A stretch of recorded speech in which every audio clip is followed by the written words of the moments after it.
So I've already done part 1 of the NFL Draft Q&A video for this week. If you haven't checked it out, please go ahead and do so after you watch this one, I suppose, because they don't need to be watching any particular sequence. But here we go, part 2. Let's fire away. Calf and Max, with his injury, what round do you think Jaylon Smith will be picked in? Now, that is a great question. It's really going to come down to the subsequential medical rechecks for this guy in the next couple of weeks, because he could be a late first-round pick still if things start to check out pretty well. If they check out really well, maybe you can go even higher. If they don't check out so well, somewhere between rounds 2 to 4. I think if you start talking about teams saying, hey, we might not take this guy at all, we're going to remove him from the board, I think teams are crazy and stupid, because they'll gamble on all these stupid prospects with athletic upside. I'd rather take a guy with huge potential, still athletic upside, that is also a really good football player. So I don't care if he doesn't play for 1 year. I don't care if he doesn't play for 2 years. I think if Jaylon Smith gets out of the second round of the 2016 NFL Draft, regardless of what even the medical rechecks say in April, I think teams are fucking crazy and they're goddamn stupid. That's my opinion. J. Jordan 234. Should the Dolphins draft Ezekiel Elliott at 13 after losing Miller and Anderson if Elliott is available? Yes, you should be sprinting up to the podium at that point in time if that was the case. And maybe even if he got to like 9 or 10, maybe exploring the possibility of trying to peel up to go get the guy. Let's see here. The real MVP 217, is wide receiver a bigger need than linebacker for the Giants, depending on if Victor Cruz returns? I would still go with linebacker being a huge need. Wide receiver is a need. You need a better complement and more effective and consistent complement opposite of Odell Beckham Jr., in particular a guy on the outside. Because even if Victor Cruz comes back healthy, he's a slot guy and a slot guy only. A very, very limited player. He does some good things, but he does a limited amount of good things in a limited role and capacity. They need a guy that could be another outside presence. But linebacker, I still think, is the bigger need. Let's see here. H-Time_TX. Who should my Texans take at 22? And who do you think the best player in the draft is this year? I've been thinking it's Ramsey. I'm going to tell you, I vacillate and go back and forth on this quite a bit between 3 guys. It's Jalen Ramsey, it's Myles Jack, it's Ezekiel Elliott. I say Ezekiel Elliott because he can literally do everything as a running back, and his ability to block and his willingness to block is very impressive to me.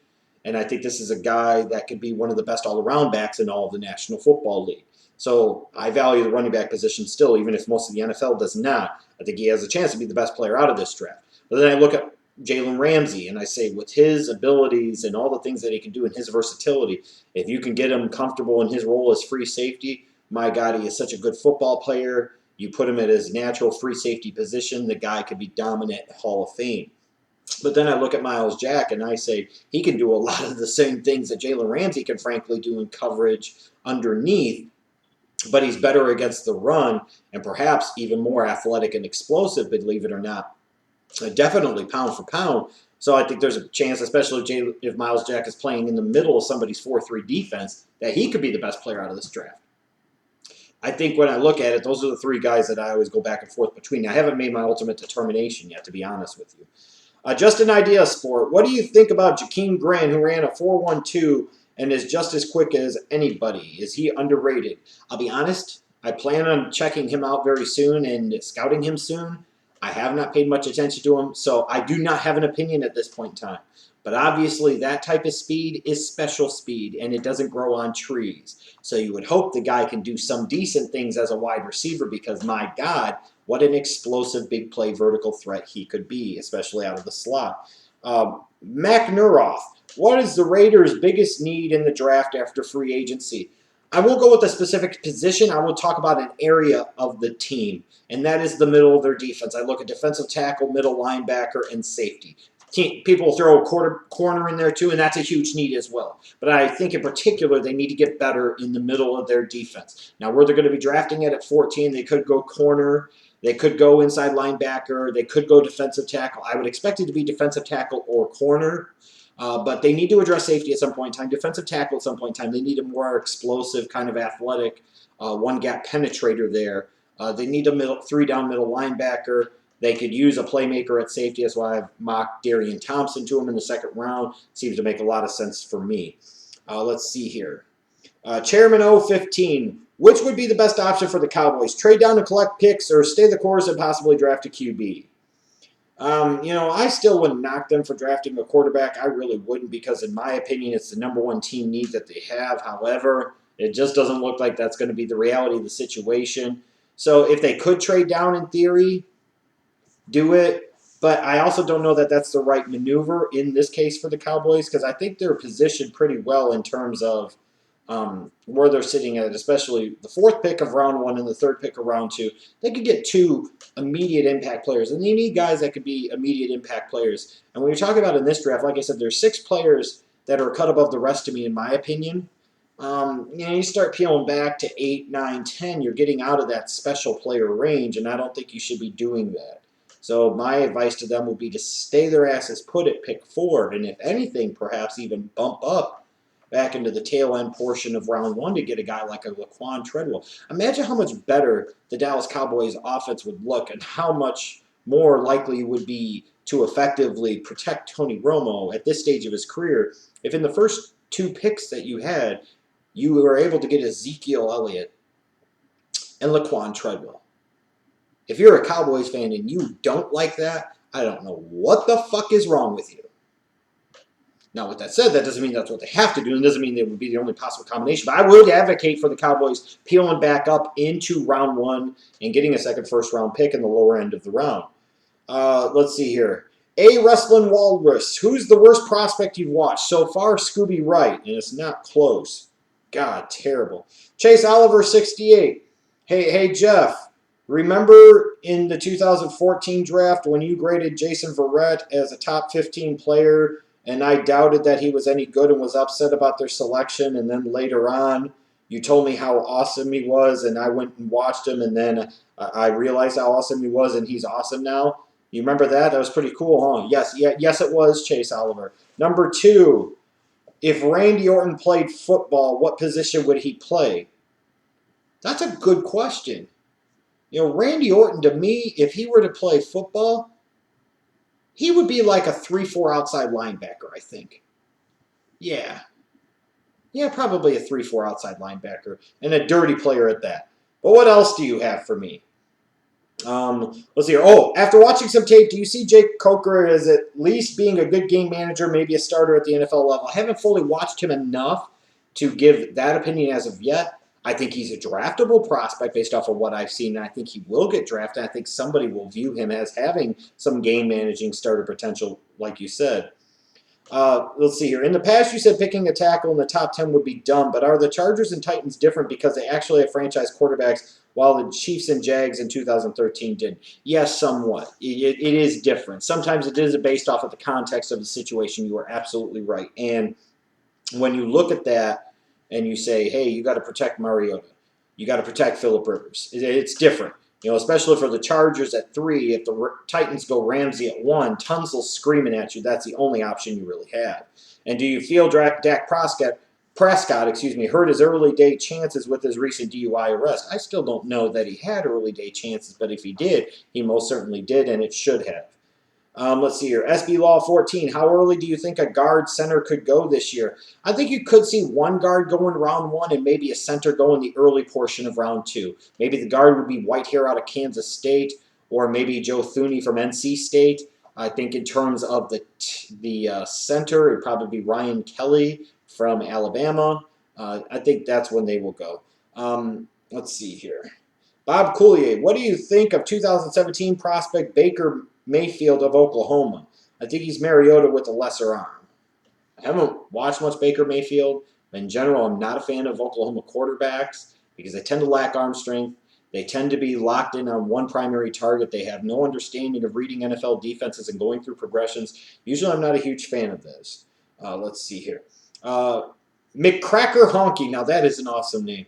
What are your thoughts on the Cardinals trading for Chandler Jones? That was a phenomenal move for a team that is all in right now to try and win a championship in that small window that they have. You have to make that deal. A second-round pick and a first-round pick for 2013 out of that crappy draft class that was a crappy bust in Jonathan Cooper. To get a guy like Chandler Jones, yeah, you worry about the contract situation later. 1 year at least, you know he is an instant upgrade for your outside pass rush, and a big one at that. They had to do it. Let's see here. Then we got Ball Sebastian. What are the chances the Browns take Goff over Wentz just due to bigger school competition and such? I suppose there's a chance. I just, you got to take Carson Wentz. You've got to take Carson Wentz. You've got to take Carson Wentz if you were the Cleveland Browns. Then he also asks, could the Vikings trade back into round 2 and still grab Joseph, or will NFL scouts see the true potential before pick 23? I don't know if they'll see it before pick 23. I think there's a chance somebody will see it like Carolina before the end of round 1. I don't know if the Vikings need to be in a position to trade him back into round 1 to get him. Let's see here.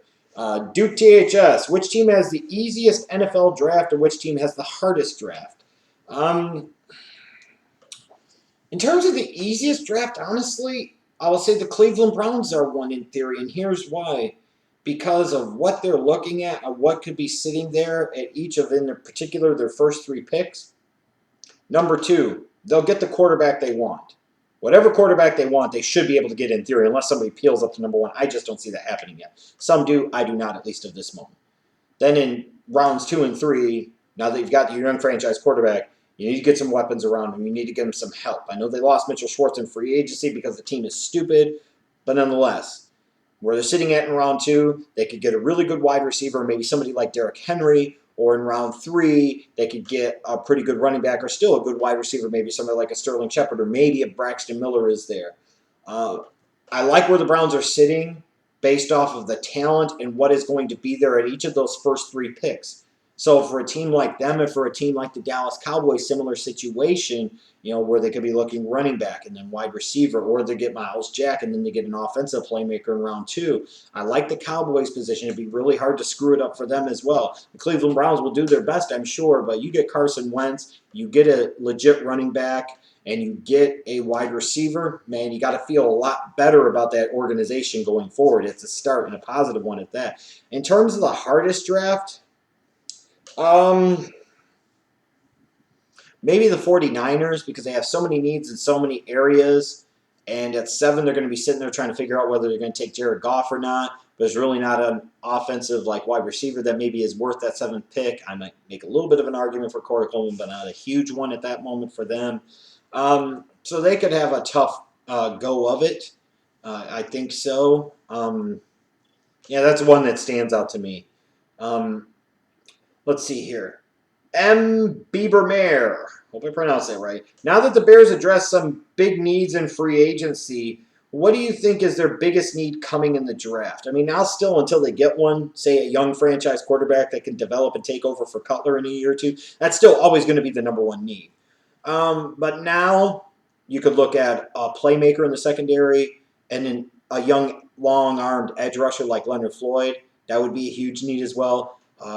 Some defensive ends in their 3-4 would also be big needs. Offensive tackle, especially a left tackle, would be a big need as well. Let's see here. APON404. Who are the best 4-3 nose tackles in this year's class once you get past Billings, who I think is overrated? Some people might say Vernon Butler. Some people might say Jerron Reed. I think in general the defensive tackle class is just a tad bit overrated in terms of people projecting these guys to be really, really high. I think the overall strength of talent of this defensive tackle class actually comes in how many players I grade in rounds 2 through 4. I've heard talk about 9, 10 guys being graded as round 1 talents, and I think that is crazy. I think that is ridiculous, and the film just doesn't back that up. For me, I've got Billings as a borderline first-round grade, so I don't think that's that overrated. I think he would be the best 4-3 nose tackle, then maybe somebody like a Jerron Reed, then maybe somebody like a Vernon Butler, maybe somebody like a Kenny Clark. Those would be some of the names that I would throw out. I think Kenny Clark's not getting the amount of love that he should be. Let's see here. All right.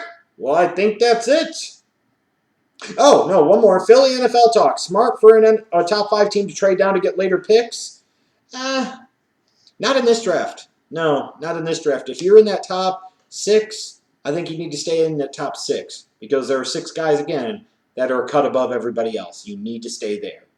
Once you get to 7 to 12, I think there's where you can start to make the argument that maybe you could peel back. I think in particular, once you get to the middle and below of round 1, if I were a team there, I would strongly consider trading back. So again, thanks to all of you guys for your draft questions. I'll be doing another one of these soon. Like I said, I've got an updated 3-round mock draft, including compensatory picks now, coming up soon, and some more scouting report videos coming at you shortly.